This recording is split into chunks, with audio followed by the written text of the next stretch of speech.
All right, so I'm outside of a 2019 Honda Civic. This is the Sport model, so this is the newest addition to Honda as far as the Civic goes. I'll start you at the back of the car just so you can see a couple things. It does have what everybody calls the HDMI input exhaust on it.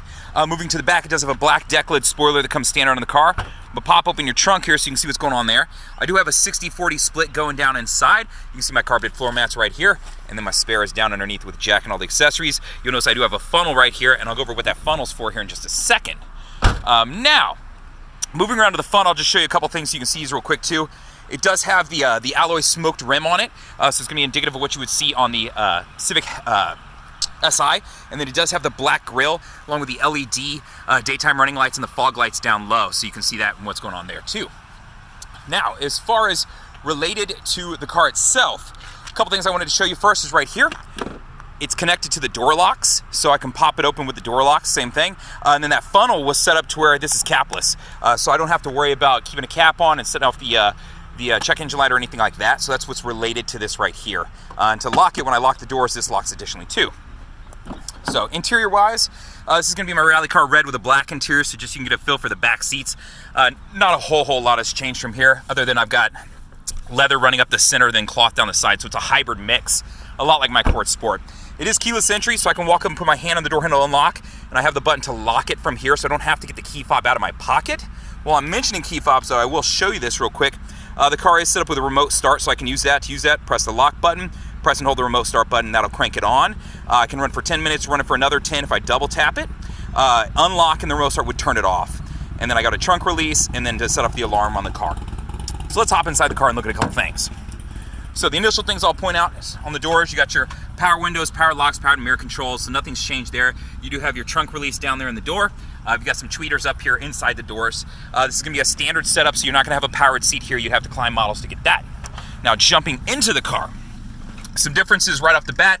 You'll notice it does have the inlay finish as far as a little bit of graphite look. As far as the seats go, you do still have the stripe up the center, but it's a checkered look to it. So you've got leather along the sides, black cloth down the center, and then the checkered look. So kind of cool. And then they have done the coloring a lot like the SI as far as touches of red here, which you can change. The red gauges inside here, they're all digitally laid out too. So that's pretty cool in that sense also. Now, other things to point out on this car to start you off is you will notice I do have paddle shifters back here. It is a sport model, so they've added those as part of the package now, right? So that's what's going on from here. But let's start you over on the left side of the dash and just kind of walk you through some things. The first couple buttons you're going to see right here are going to be pretty familiar if you looked at any of my other reviews. These are related to Honda sensing. So this first one is going to be road departure mitigation. If it's on, you'll see the green LED, and that is if I start to drift off the side of the road, that will alert me, and then it will shake the wheel to be like, hey, wake up, pay attention. So that's what that is. Above that, you are going to see the collision mitigated braking system. Sorry, I'm getting a little shaky right here. And that is going to be this button right here. That's always on unless you press it and hold it to turn it off. If you do, eventually you hear a beep, you'll see that come on, and then you know it's now turned off. So it takes a couple seconds for it to turn off. So you're not going to accidentally bump it and turn it off. What that is it's using the radar to detect cars in front of you. In the event it's looking like you're going to get an accident, it will actually apply the brakes and help prevent the accident. It also uses the same technology in the adaptive cruise control, which I'll go over here in just a minute. The other one right here is vehicle stability assist, so that works with my traction control.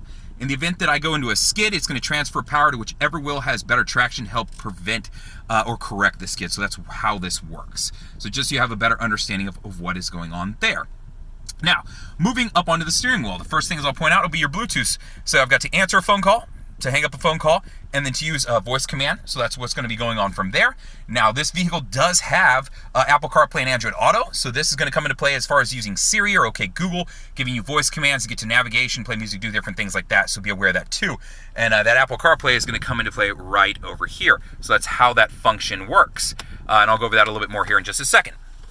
Now, other things you'll see here on the steering wheel, the I button is going to be the menu screen that you see up here. So every time I tap the I button, it'll toggle through and give me some different options. So that's what's going on here, whether I want tripometer information, my oil life, whatever audio I'm listening to, jumping over to Bluetooth, or switching between miles and kilometers, right? So additionally, As far as my volume controls, I've got a plus and minus right here, so you'll notice those. And then I do have these arrows, so depending on what I was trying to toggle through, you can see I can toggle through some different screens and turn things on and off, and then move around depending on what menu I'm in. So that's what this would be for. So from here, if I want to scoot over, I can press to the right and do it also. Or I can just press the I button. So just different ways to do the same ideas. So that's what the functions of these are. Now, if I was listening to the radio and I want to jump to my next track, or I wanted to jump to my favorite stations, I could do that here also. So that's how this works. Now, if I have the audio on, which I'll turn it on here real quick, pressing up would allow me to jump through different things, whether it be FM, AM, that sort of thing. So if I had USB hooked up, so you can see me toggling through stuff. So that's how this works. So just so you have a better idea of how that works, right? While I'm talking about audio, something I will point out that has been added into this car, per viewers and requests, there is now a volume knob on the car stereo, right? So no more touching the buttons and filling around or using the steering wheel. You have a couple different options for you. So moving back over to here, I will show you, you do have auto on-off headlights. The controls are right there, so the auto hash is set, and then my fog light controls are right down here to make sure they're on, to make sure they're off, right? So pretty self-explanatory as far as that goes. Then on my right side, my windshield wiper controls are going to be right here. So pretty simple setup there. We already went over the fact that this car does have paddle shifters, so I can affect the shifting points on the car as far as giving me a little bit more control over what I'm doing in the vehicle. Now on the right side of the steering wheel, you're going to notice first the main button. If the main button is on, you'll see ACC and LKS. ACC stands for Adaptive Cruise Control.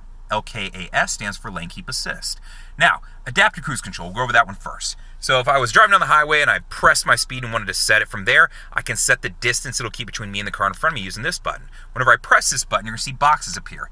The more boxes, the more space it's going to keep between me and the car in front of me. And that's just a thing you have to figure out when you're driving down the road on what you're comfortable with. The purpose of this is if I set my speed to 65, you would see it say 65 up there. Obviously, I'm not driving down the road right now. And then it'll show an icon of a car in front of me when it's detecting the car in front of me. If that car in front of me slows down, it's going to slow down my car and keep whatever distance I have set between me and the car in front of me. So that's how this function works. So now let's move along to Lane Keep Assist. Lane Keep Assist is going to be related to this button right here. So when I press this button, you're going to see these dotted lines appear. Now, those dotted lines are letting you know that now it is on. It is not running because those dotted lines are not filled in solid. This is going to work from 45 miles an hour to 90 miles an hour. And keep in mind, if you have your windshield wipers on, it's going to turn this feature off because they really want you to focus on the road.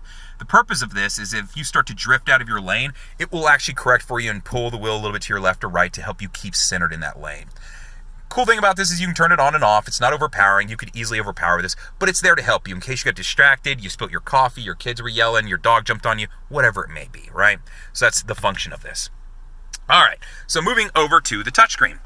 So from here, they did lay out some buttons now, so you can reach over and have a little bit of a feel if you're looking for something specific instead of having to look at the screen and see what you're going for. The layout is going to be similar to my my Civic EX and above models in my previous generation. So audio-wise, I'll walk you through some different things.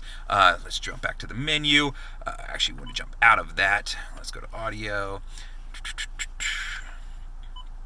Here we go. So source, and this is all my options. So FM, AM, I do have USBs. I can plug in an iPod. I can pretty much plug in anything to the USB, which I have a USB right down below there. You can see I have a cord running up through, and I have it connected up through this slot right here. And then I do have an additional USB down here in the bottom of my center console, which I'll get back to in a second. I do have Bluetooth, so I can wirelessly listen to my music, receive phone calls, text, that sort of thing. It's Pandora compatible. If you're using Apple CarPlay, I have access to Spotify, iHeartMedia, a lot of different options as far as that too, so be aware of that. So that's a general rundown of your audio, right? Let's jump back to that home button. Info, so this is going to be where I can pull up tripometer information, and I'm also going to have the option of clock and wallpaper. So trip info stuff is going to be right here. If I go back to that, and then I'll show you here in just a second, clock and wallpaper stuff too. And the clock and wallpaper stuff, I can set a custom picture back here through the USB. So all I would have to do is put a JPEG or I believe even a PNG file will work. I could load it up, I believe, through here and then be able to pull it up on this screen. If you want to know how to do that, I have some other videos and I'd be more than happy to go over it with you if you want to customize this. And you can also turn the clock on and off and some different features like that too. If you want a digital, analog, or different things like that. So just so you know what's going on from this standpoint, right? Okay, so let's go back to the home screen. Honda Link. So Honda Link is going to start doing some really cool stuff with Honda. It already has related to some of my other cars. Right now, it's going to give you access to recall notices, maintenance reminders, that sort of thing. Moving forward in the future, you're going to start seeing things like being able to locate your car, setting a pin for where it is, being able to remote start your car from your phone. So just some different features you're going to see moving forward. So you should really check this out. You can always Google it if you want more info, or I can help you out. Just ask me, and I'd be more than happy to get you some info over on it. Now phone, once you connect up your phone to Bluetooth, this would give you access to it to receive phone calls, text, emails, and bill hasten, that sort of thing. As far as connecting up a phone, how to do it, we can go to settings. From here, we want to go Bluetooth and Wi-Fi because we want to add something to that. Then we want to go to the device list because we want to add our phone to the device list. From there, it's going to give us right here, and you see add Bluetooth device at the bottom. You would select that. From there, it's going to prompt you. You want to make sure you have your Bluetooth on, and then you can have the two search for each other. So that's how you do this. If you've never added a phone to your car, you can just press the phone button, and it'll start the prompt immediately for you there. So this would get you done too. So just a couple different ways to do this. Settings on the car. So everything that you could ever want to mess with is going to be right here as far as adjusting the clock, info, cameras, if you want guidelines on, guidelines off, things like that. Your phone, audio if you want to mess with the equalizer, some system settings, vehicle settings. Vehicle settings kind of cool. This is where you're going to find like your door lock settings, your window setup, different things of that nature. So I'm going to go to door and window and start off with a couple cool things. So right here up top, they're set to where when you hit 10 miles an hour to automatically lock the doors, and a couple options you can change that to. When you're getting out of the car, right now the way it's set up, when you open your driver's side door, it'll then unlock the remaining doors of the car. You've got a couple options you can set that to. I will scroll down to this bottom one and show you another feature I really do like, and I prefer to turn it on for most people, so I'm going to do it right now just to help somebody out. Walk away auto lock. So what that is if I get outside of my car, and I have my key in my pocket, and I get outside of 10 feet from my car, it'll automatically lock the doors. So if you're the kind of person who gets halfway into the grocery stores and goes, man, I really don't remember if I locked it, this is the feature for you. So keep that in mind. All I did was go to vehicle settings, then door and window setup, and then scroll to the very bottom and walk away auto lock. Oops, let's go back. So walk away auto lock is the one you want to look at, right? So there's plenty of other features you can play in here. Those are just the three that I like to go over with most people to make sure they know what's going on. So settings on the car, and then other stuff you can play with is this background screen, the colors and different things like that. Smartphone connection, so anytime you connect up your phone to the car as far as using Apple CarPlay or Android Auto, that's where this is going to light up and say one of those two things, Apple CarPlay or Android Auto. And how to do that would be to plug your phone into the USB that is down there. You can run your cord up through here and then plug it into your car, or into your phone, excuse me. So that would be how you could do that. So AC controls are pretty simple. This is set up similar to what you would see on my EX models and above in my previous generation. To turn them on and off, I can control everything from right here. And I still have, temperature controls, air, speed. So you can see my air is affecting up here, and then what the air is set to, I can do it over here too. So I don't necessarily have to have that screen pulled up. Now, let's go do a couple buttons that most people don't know what are. First one is going to be brake hold. So I'm going to show you what brake hold is. But to do so, I'm going to have to put my seatbelt on because that is one of the criteria to be able to use this function. So if you are in a drive-thru and you want to use this function, keep that in mind. So what it is if I have brake hold on, which when I tone it on, you'll see this right here. Now I'm going to move the car into drive. Now I'm holding my foot on the brake. What it allows me to do is release my foot off the brake. So now I have no foot on a pedal, the car is in drive, and I am not moving. What it's set up to do is hold the brake for me, and you'll be able to tell because it says it right there that it's holding for me until I hit the gas. Once I hit the gas, it'll then release the brake. Same thing, now I'm moving, I'm going 2 miles an hour. I come to a complete stop. Once I come to a complete stop, same thing. It will hold the brake for me again. You see my foot is not on the pedal, the car is in drive, and I'm not moving. So this is great for like stop and go traffic. So that's what this function is about. So just so you have an idea for that. So I'm gonna throw it in reverse so I'm not in the middle of the way here. While I'm doing that, it'll give you the option to see my backup camera. I've got a backup camera right here. It does have adaptive lines on it, so you can see they're cutting with me as I cut the wheel. So as I cut the wheel, it's gonna cut with me. So that way you can see what's going on from that standpoint. And then I do have 3 different views on it. So I've got a wide angle view. Got one just normal plain Jane view. And then I've got one aimed straight down. So this is gonna be the very edge of my back bumper. And this way I can see when I'm backing up to something else, exactly where I'm at. So if I'm parallel parking and I need that little extra help, I'm backing up to my garage, bush, another car, that sort of thing. That's what this is. So 3 different camera views right there, right? So I'm gonna shift back into park here and move that out. Parking brake, so that's the next button a lot of people don't know exactly how to use in this car when they get in it with me. So to set the parking brake, I wanna put my foot on the brake down here, which I'll point out the alloy pedals down there where I'm doing it. And then from there, I want to lift up on this trigger. You'll be able to tell it's set because the red LED will come on here. I'll see the brake button over there in the right corner over there, so you can see it right there. And then you'll feel it under your foot. You'll feel it move, and you'll be able to hear it. So now my brake is set. To release it, how I would do so, I'm going to put my foot back on the pedal. Down here, I'm going to press down on this. So same as like releasing a handbrake, same idea. This LED will turn off. You'll see it's gone there, and now my parking brake is off. So that's just how it works. It's just electronic as all. Same thing as a handbrake though, just same idea. Econ button. So Econ button will improve the gas mileage of the car. Whenever you turn this on, you will see this green leaf pop up here. How it works though, it's going to shut down some of the electrical systems in the front of the car, affecting things like your AC unit and your accelerator. So when this is on, you're not going to have as much get up and go, and you're not going to have as much air to blow on you. But that give and take system is going to give you additional gas mileage. So keep it in mind, it's just a give and take system. If you're concerned about the AC or the accelerator, turn it on and off as you go. You have complete control over that. There's no, you don't have to be in a park position or in a certain setting to switch it on and off. You can do this at any time. So just know that. Other than that, that is a quick rundown of the new 2019 Honda Civic Sport model. So you can see the interior. This is black interior with the rally car red on the outside. If you have any questions, feel free to comment on the YouTube video. You can always do so.